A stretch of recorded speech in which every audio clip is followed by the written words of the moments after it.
ఈ ప్రభుత్వం అయితే ఊరి మీద అలాంటి చేయదన్నా. ఆ రోజు వాళ్ళు చేసింది ఆ వర్క్లో కూడా వెలుగుల ప్రాజెక్టులో కూడా పిఎల్ఆర్ కంపెనీ 80% వర్క్ వాళ్ళే చేసింది. ప్రజలు నీళ్లు వచ్చేది చూస్తాం కానీ వాళ్ళ ప్రజల్లో అపోహ ఉందా లేకపోతే మీలో ఉందా చెప్పండి. ఇందుకు మేము కక్ష సాధిస్తామని ఎవరు చెప్పినారు? మీరా? ప్రజల్లో ఉందా? ఎవరిలో ఉందో చెప్పండి. ఏమన్నా పేపర్లలో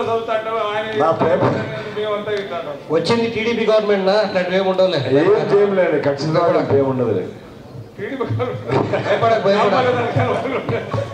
ఇంతసేపు డిస్కషన్ ఎందుకు? మీరు మనస్ఫూర్తిగా ఒక మాట, ఆ పని పూర్తి చేసే బాధ్యత మాది 100% అని చెప్పండి. సంతోషంగా ఆయన కూర్చుంటాడు. ఆయన కోరుకునేది కాంట్రాక్టర్ గురించి, కోరుకునేది చక్రాల పని పూర్తి కావాలని కోరుకుంటున్నాడు. హామీ జెడ్పీటీసీ గారు మేము ఒకటే చెప్తున్నాం, ఆంధ్రుల గుండెకాయ పోలవరమే కంప్లీట్ చేస్తామని ఇది ఒక లెక్క మాకు చెప్పండి. పోలవరమే కంప్లీట్ చేస్తాం, ఇది కాదు. పోలవరం చేసినప్పుడు ఇది కాదు కదా. మా ముఖ్యమంత్రి 3వ రోజే పోలవరం పోయినాడు, ఇది కాదు కదా. అది చేసేటప్పుడు ఇది కూడా తప్పకుండా చేస్తాం, తప్పకుండా అవుతుంది. ఇచ్చి చెప్పేసినా సార్, బ్రహ్మంగారి మఠంలో తెలుగంగ ప్రాజెక్టు ఉంది సార్. దానికి 10 సార్లు ఇక్కడ మాట్లాడడం జరిగింది సార్. గేట్లు అనేటి పోయినాయి సార్. అది పైకి లేచే కిందికి లేవు, కిందికి లేచే పైకి లేవు. ఒక టీఎంసీ నీళ్ళు అంటే కనీసం 20 కోట్లు డబ్బు కావాలి సార్. వృద్ధాగా 10 క్యూసెక్కులు వదలాలనుకుంటే 100 క్యూసెక్కులు పోతాయి. దించితే పైకి నేను ఎన్నోసార్లు లెటర్ మూలకంగా ఇచ్చిన, పోయిన మా ఎంపీ గారు అవినాష్ రెడ్డి గారితో చెప్పించాము, అన్నీ చెప్పినా కానీ అది కావడం లేదు సార్. వృద్ధాగా పోతాయి. అయితే ఇప్పుడైతే పూర్తి చేస్తారు, మళ్ళీ పూర్తిగా నీళ్ళు వచ్చినప్పుడు గేట్లు చేసేదానికి లేదు, ఖాళీ అయిపోయింది. దయ ఉంచి అది పూర్తి చేస్తే ఇబ్బంది లేకుండా ఉంటుంది సార్. నీళ్లు కానీ పుష్కలంగా వచ్చినప్పుడు ఉంటుంది, చేయకుండా ఉంటే వృధా పోతాయి సార్. ఎన్నోసార్లు చెప్పినాం. దయ ఉంచి మంత్రి గారు, కలెక్టర్ గారు, అధికారులకు చెప్పి, ఎందుకంటే ఇంకా మిగతా ఉండదు సార్, ఛాన్స్ ఉండదు. నీళ్ళు వచ్చాక చేసేదానికి లేదు సార్, ఇప్పుడు ఖాళీగా ఉన్నాయి సార్. ఈ బ్రహ్మం సార్ ఎంపీ సార్ చెప్పిండు, మా ఎమ్మెల్యే గారు చెప్పారు, మా ఎమ్మెల్సీ గారు చెప్పారు. గత ప్రభుత్వం నుంచి ఇదే చెప్తే మీరు ఏం చెప్తారో వీళ్ళకి చెప్తే వాళ్ళకి చెప్పాలి. ఈ రెవెన్యూ అంటే మీరు చెప్పి చేసుకోవాలి కదా సార్. కానీ ఇప్పుడు రాజంపేట శాసనసభ్యునికి సమస్య వచ్చింది కాబట్టి ఆవేదన చెందుతున్నారు.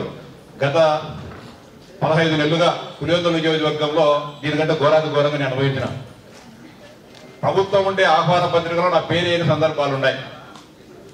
నాకు ఒకవేళ పేరు వేసిన నాకంటే మున్సిపల్ వైస్ చైర్మన్ ఎంత దారుణం అంటే, మున్సిపల్ వైస్ చైర్మన్ పేరు పైన ఉంటుంది, మున్సిపల్ చైర్మన్ కింద ఉంటుంది, దాని కింద శాసనమండలి సభ్యుడు పేరు ఉంటుంది.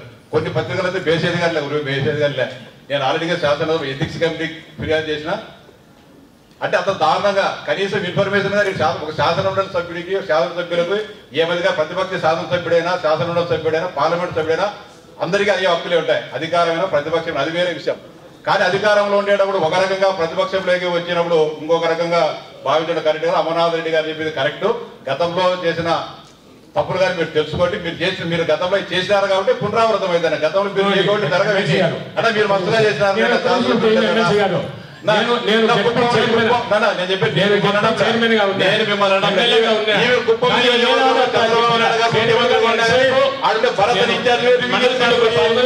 మా కార్యకర్తలతో మాట్లాడి ఎప్పుడు చేయాలట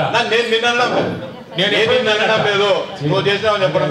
గతంలో కూడా అనేక సందర్భాల్లో సమీక్షలు చేసినారు. గతంలో అవమానాలు మాకు మీరు మాకు అప్పుడు నోటీసు తెచ్చుంటే ఖచ్చితంగా మేము ఖండించున్నాం. ఖచ్చితంగా ఎవరు చేసా తప్పే ఖండించాం అప్పుడు కూడా మేము.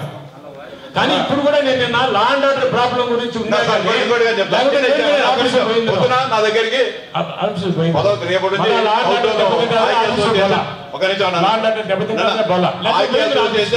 జరుగుతోంది. పేరు చూసిన రెడ్డి గారు ఫస్ట్ పేరు ఉంది, అవినాష్ రెడ్డి గారు ఉంది. కింద చూస్తే మా ఎమ్మెల్యే వైఎస్ జగన్మోహన్ రెడ్డి గారి పేరు లేదు. నేనే ఎత్తిన, ఆయన వస్తాడా లేదా అనవసరం మీకు. మా ఇన్ని పేర్లు రాసిన తర్వాత జగన్మోహన్ రెడ్డి గారు ప్రతిపక్షం అనవసరం. ఈ ఊర్లో జరిగేటప్పుడు ఈ ఊరి శాసనసభ్యుడిగా పేరు ఎందుకు నేను అడిగినా, నేను తప్పు చేస్తారు వీరని, తప్పు చేస్తే అడిగితే పొలం పోయి ఇచ్చినామని చెప్పిన. జగన్మోహన్ రెడ్డి వస్తారో లేదు అది వేరే సమస్య. మీరు కూడా తప్పే జరుగుతుంది అదే మాదిరి. నేను చెప్పేది ఎవరన్నా కానీ కాక ఆయన వస్తాడో లేదో ఆ నియోజకవర్గ శాసనసభ్యుడి యాచన గౌరవం ఆయనకి ఇవ్వాలా. అన్న ఒకటి మీ 11 గ్రాంటెడ్ మీ 11లో మీకు ప్రోటోకాల్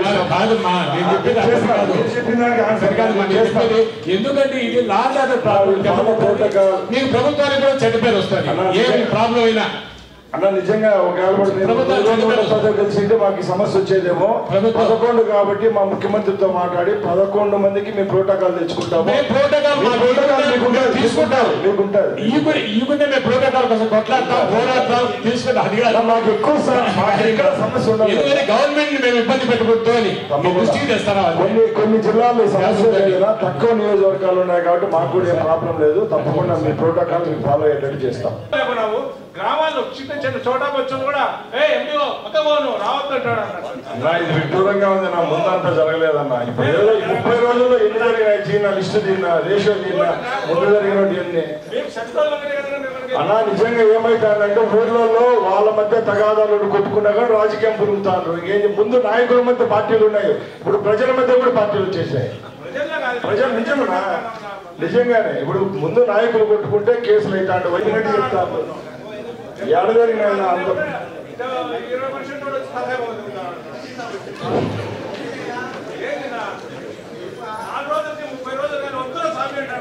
కొండలు లేకుండా కొడతా ఉన్నారు.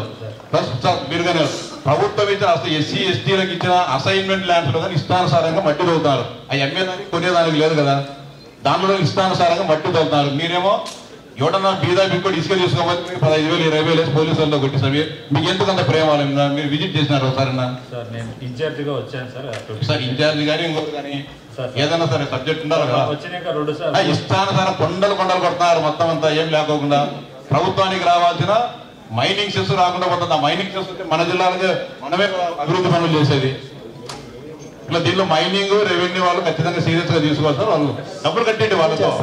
వాళ్ళనే రోడ్డు ఆపడం వద్దని చెప్పడం, డబ్బులు కట్టించేయండి. కలిపే కదా వాళ్ళు డబ్బిస్తాండి. ఇది అనుమతులు తీసుకున్నారు సార్. సార్ ఎంత అనుమతి తీసుకున్నారు?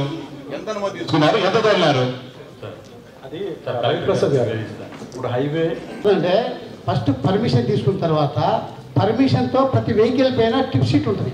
టిప్ షీట్ ఇచ్చినా వెహికల్ పోవాలి. ఎవరైనా పట్టుకున్నా ఎన్ని పర్సెంట్ వచ్చి ఆ వెహికల్ చూసుకోవాలి. ఈ ప్రభుత్వం అయితే ఊరి మీద అలాంటి చేయదన్నా. ఆ రోజు వాళ్ళు చేసింది ఆ వర్క్ లో కూడా వెలుగుల ప్రాజెక్ట్ లో కూడా పిఎల్ఆర్ కంపెనీ 80% వర్క్ వాళ్ళే చేసింది.